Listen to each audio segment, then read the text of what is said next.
almost always start barefoot, and I call these elevators. You can call them calf raises, but we're lifting up the big toe, flat foot, and then push up off the ball of the foot. This is going to strengthen the foot and the calf complex, the ankle. We can also check in with the feet and see how they're feeling. If there's any pain, we need to pay attention to that. And then here we're just doing a knee drive where the foot starts flat and then goes up onto the ball, pushing through the Achilles and the calf, strengthening again the foot, and then teaching good positions for sprinting.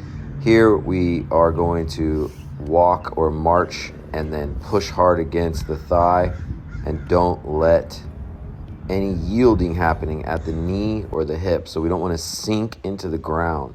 We want to push through our hip and our glute and establish a strong and balanced connection at the foot. So we're relaxing the foot is flat. There's also a lot of core strength components happening here.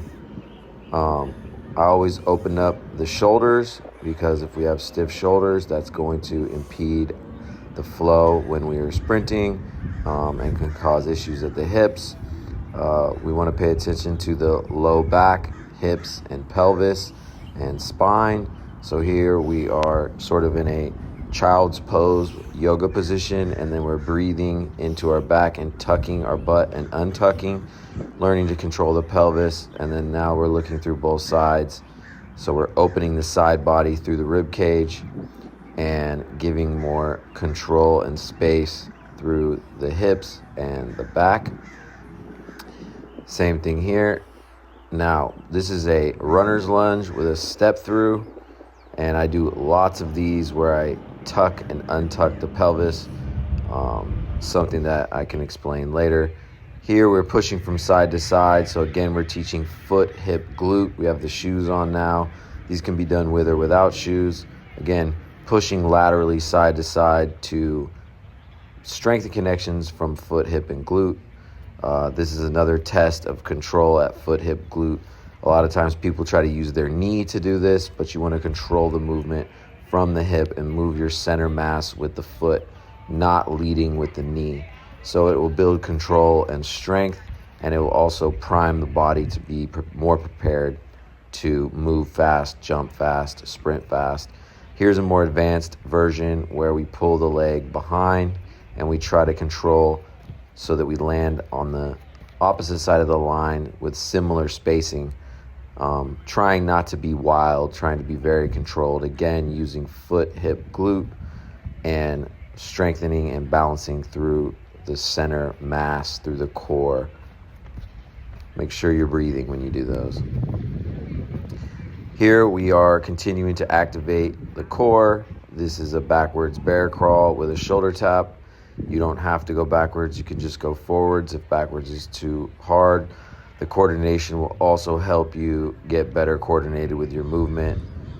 Here we start to slide. Some people will call these A-skips. I just call them slides. The reason why I call them slide is because I want to slide my whole foot. I'm not bouncing right now off of my toe. I'm letting my whole foot be involved in just sliding, smooth rhythm, not lifting the knee too high. And then that's going to prime me for other things such as bounds. So if you struggle with bounds, this is something that's going to improve your acceleration. And if you are confused about a bound, just think about being on a river and jumping from rock to rock.